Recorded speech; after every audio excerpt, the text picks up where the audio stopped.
Bismillahirrahmanirrahim. Assalamualaikum warahmatullahi wabarakatuh. Alhamdulillahirabbil alamin. Assalatu wassalamu ala asrofil anbiya'i wal mursalin Sayyidina Muhammadin wa ala alihi wa sahbihi ajmain, amma ba'du. Pertama-tama saya ucapkan minal aizin wal faizin, mohon maaf lahir dan batin karena kita masih dalam suasana lebaran, yang mana pada hari ini saya akan memberikan informasi tentang kesehatan kepada Bapak dan Ibu seperti mana disampaikan ke sebelumnya, yang tujuannya setelah kami memberikan informasi ini, Bapak dan Ibu dapat memiliki pengetahuan yang lebih baik lagi tentang kesehatan Bapak dan Ibu, sehingga Bapak dan Ibu bisa menjaga kondisinya untuk tetap prima dan lebih baik lagi. Perkenalkan, nama saya Aldi Ariminanjar. Saya adalah pimpinan cabang dari NCI Center di daerah Kabupaten Pasir, tepatnya di Tanah Grogot. Ya, jadi Bapak Ibu, konsultasi online ini disajikan kepada Bapak dan Ibu tadi, yang notabene Bapak dan Ibu kan masyarakat awam, yang supaya setelah memberikan informasi dapat memiliki pengetahuan yang baik tentang kesehatan sehingga dapat menjaga kondisi Bapak dan Ibu tetap sehat. Untuk tema yang kita angkat pada hari ini ialah mengapa bisa terjadi DM atau diabetes mellitus atau kencing manis. Ya, tetap bersama kami, kita akan lanjutkan ke sesi selanjutnya. Ya, baik Bapak dan Ibu sekalian, sebelum kita mengetahui mengapa bisa terjadi diabetes mellitus, ada baiknya kita mengetahui tentang pengertian dari diabetes mellitus itu sendiri. Jadi gampangnya begini Bapak Ibu, kencing manis atau diabetes mellitus ialah penumpukan kadar gula dalam darah secara tidak normal yang nanti menyebabkan gangguan pada organ tubuh kita. Nah, apabila gula darah ini tidak kita kontrol dengan baik, dapat menimbulkan berbagai komplikasi yang nantinya bisa membahayakan nyawa daripada si penderita kencing manis tersebut. Nah, kadar gula dalam darah tadi dikendalikan oleh hormon yang diproduksi oleh pankreas. Jadi pankreas ini memproduksi hormon yang namanya insulin. Nah, insulin inilah nanti yang membantu tubuh kita untuk menstabilkan gula darah dalam tubuh. Tapi karena pada penderita diabetes ini, pankreas tadi tidak mampu memproduksi insulin sesuai dengan kebutuhan tubuh. Nah, tanpa insulin, sel-sel tubuh tidak dapat menyerap atau mengolah gula darah tadi menjadi energi, sehingga bertumpuk dan terjadilah peningkatan kadar gula darah di dalam batas yang tidak normal. Yang seperti yang saya katakan tadi, kalau tidak diobati dengan benar atau tidak ditangani dengan perawatan yang tepat, dapat terjadi komplikasi yang berbahaya, bahkan mengancam nyawa si penderitanya tersebut. Ya, baik Bapak dan Ibu, kemudian kita masuk ke faktor resiko terjadinya kencing manis. Jadi, siapa sih yang berisiko terjadi kencing manis? Faktornya apa saja? Nah, yang pertama ialah faktor riwayat keluarga atau keturunan, yaitu ketika seorang akan memiliki risiko terkena diabetes apabila ada anggota keluarganya yang mengidap penyakit yang sama. Misalnya Bapak dan Ibu, orang tua dari Bapak dan Ibu maksudnya mengidap kencing manis, karena dalam gen yang sama ada kemungkinan bisa juga terjadi kencing manis. Kemudian berat badan berlebih atau obesitas itu juga faktor beresiko terkena kencing manis, karena berat badan yang berlebih tadi glukosa atau gula darah tadi tidak bisa diabsorpsi dengan baik sehingga menumpuk di dalam tubuh. Kemudian gaya hidup yang tidak aktif atau jarang beraktivitas atau berolahraga. Jadi Bapak dan Ibu, kita sepakati dulu bahwa kencing manis ini bukanlah karena riwayat keluarga. Memang ada faktor untuk riwayat keluarga, tapi kalau saya khususnya lebih setuju bahwa kencing manis ini adalah karena faktor pola hidup.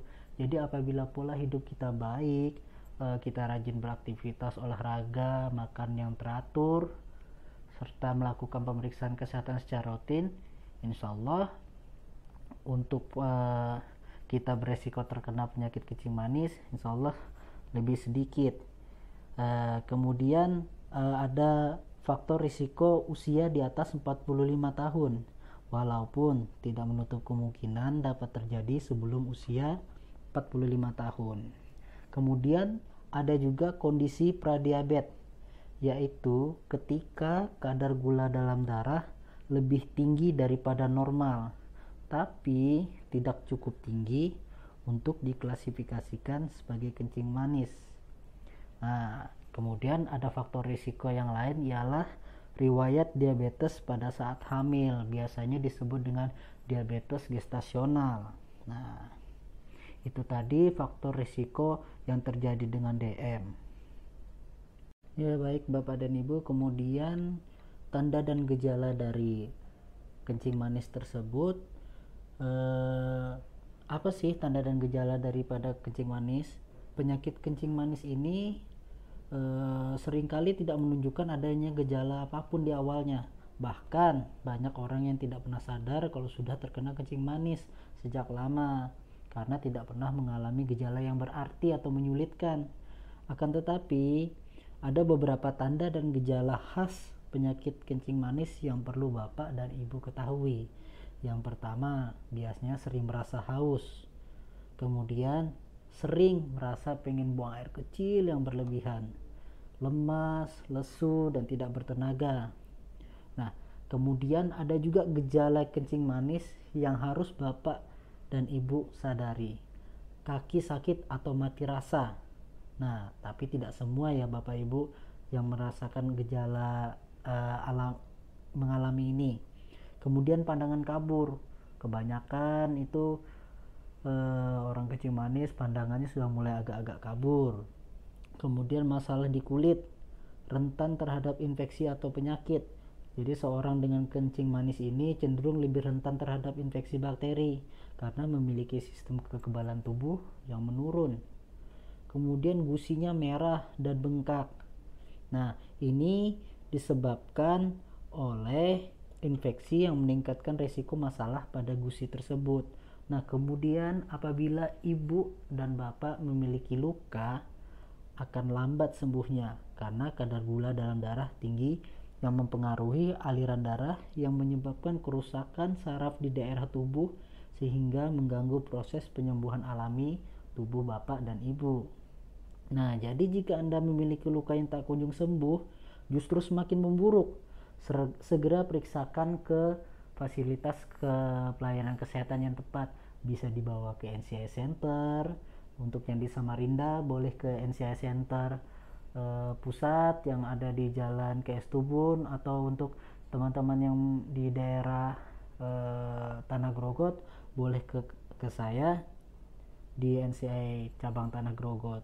Ya, kemudian cepat lapar. Biasanya pasien dengan gejala kencing manis akan mudah lapar. Kemudian berat badannya menyusut tiba-tiba. Walaupun nafsu makannya meningkat, penderita kencing manis dapat mengalami penurunan berat badan bahkan sangat drastis. Jadi hati-hati ya Bapak Ibu bila perubahannya sampai 5-10 kilo dari berat badan ibu normal turun secara drastis. Nah, itu tadi tanda dan gejala yang bisa diberikan umumnya untuk orang yang terjadi kencing manis atau diabetes mellitus. Yaitu tadi tanda dan gejala dari kencing manis ya Bapak Ibu. Terus kapan sih saya harus pergi ke dokter? Kebanyakan orang seringkali tidak menyadari terkena penyakit kencing manis sampai gula darahnya sudah terlanjur melonjak tinggi sehingga menyebabkan berbagai gejala yang parah Bapak Ibu. Maka dari itu, jika Anda mengalami berbagai gejala diabetes yang seperti saya sebutkan di atas tadi, alangkah lebih baiknya Bapak mencurigai terkena kencing manis. Jadi jangan ragu untuk segera berkunjung ke fasilitas kesehatan untuk memeriksakan diri Bapak. Ya, jadi penyebabnya, kita masuk di penyebabnya Bapak Ibu ya. Jadi penyebab diabetes mellitus itu banyak faktor Bapak Ibu ya. Seperti yang saya singgung di awal tadi, jadi kencing manis tadi disebabkan ketidakmampuan dari pankreas mensekresi atau menghasilkan insulin yang akan mengatur gula darah atau mengubah gula darah menjadi energi. Yang sebelumnya Bapak dan Ibu harus tahu dulu, glukosa atau gula darah ini diproses dalam tubuh yang sangat penting karena bekerja sebagai sumber energi kita. Jadi kalau gula darah tidak dirubah jadi energi karena ketidakmampuan insulin tadi, maka akan tinggi resikonya terjadi kencing manis. Itu adalah penyebab utama terjadinya kencing manis, ialah ketidakmampuan tubuh mengubah glukosa menjadi energi. Jadi tubuh tidak mampu memproduksi insulin, yang mana insulin akan mengubah glukosa menjadi energi. Itulah yang menyebabkan terjadinya kencing manis atau peningkatan gula darah di dalam tubuh, karena tidak ada yang menyeimbangkan tadi Bapak dan Ibu.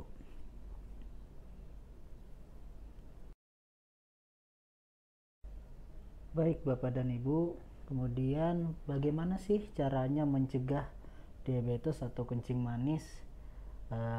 Diabetes ini atau kencing manis ialah penyakit yang tidak bisa disembuhkan ya Bapak Ibu. Namun bukan berarti Bapak dan Ibu jadi merasa putus asa ya. Penyakit gula ini masih bisa diatasi dan dikendalikan kok. Salah satunya dengan minum obat kencing manis.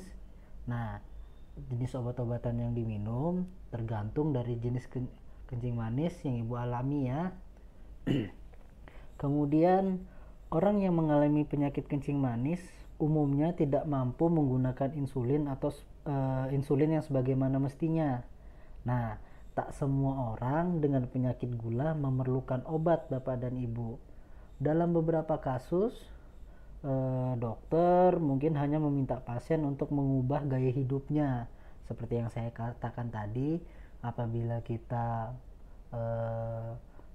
melakukan atau melaksanakan pola hidup sehat, insya Allah kita terhindar dari segala macam penyakit yang ingin menghampiri kita.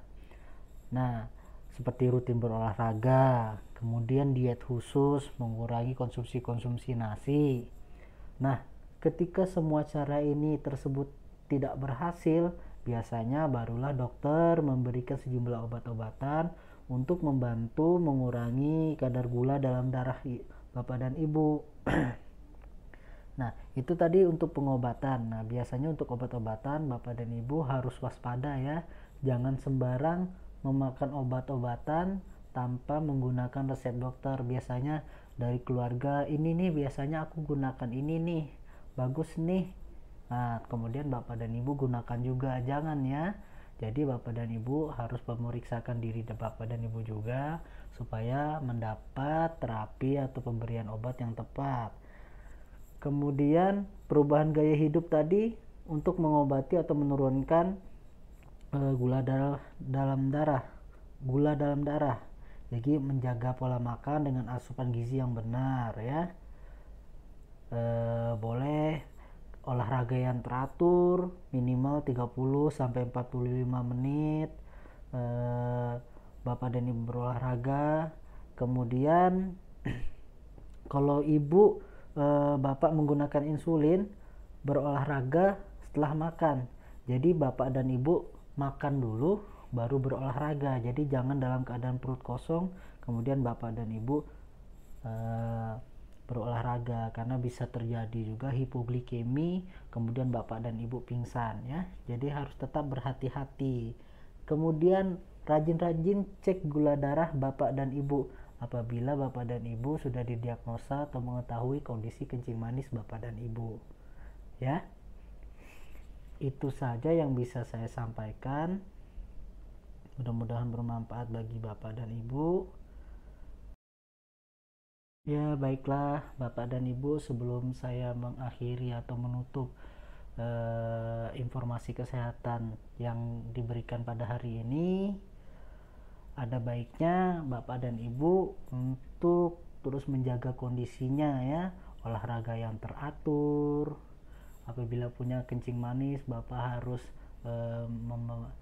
mengkonsumsi obat-obatan yang baik, menyuntikkan insulin dengan cara yang tepat, kemudian rajin berolahraga. Jangan lupakan konsumsi makanan-makanan yang bergizi. Kemudian bila Bapak dan Ibu sakit sampai memiliki luka, Bapak dan Ibu tidak usah khawatir.